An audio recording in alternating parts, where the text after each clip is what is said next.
Agar bitta botanik oldingizda haddan tashqari o'zini aqlli ko'rsatishga urinsa yoki sizni kamsitishga harakat qilsa, uning og'zini yopish uchun mana bu ikkita psixologik usuldan foydalaning. Birinchi usul: o'sha odam ortiqcha aqlli gaplarni gapirayotganda asabiylashmang, nigohingizni undan oling. 2 soniya davomida uning oyoq kiyimiga qarang. Keyin yana sekin ko'zlariga tikiling. Birorta ham og'iz ochmasdan, shunchaki yengil tabassum qiling. Shu zahotiyoq uning o'ziga bo'lgan ishonchi pasaya boshlaydi. Chunki u darhol mening oyoq kiyimda biron xatolik ko'rdimi yoki tashqi ko'rinishimda biror narsa bormi deb o'ylay boshlaydi.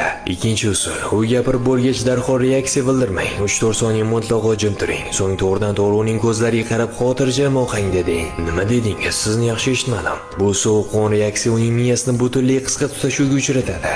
O'zini ahmoqdek his qilib, barcha kibr havosi o'sha yerning o'zida yo'qoladi va oxir-oqibat o'zi g'azabdan yorilib ketadi.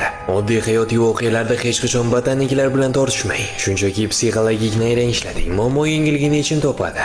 Bu kitob o'z ichiga har qanday hayotiy vaziyatlarda ish beradigan psixologik nayranglarni o'z ichiga olgan. Uni xarid qilish uchun izohlarda plyus qoldiring.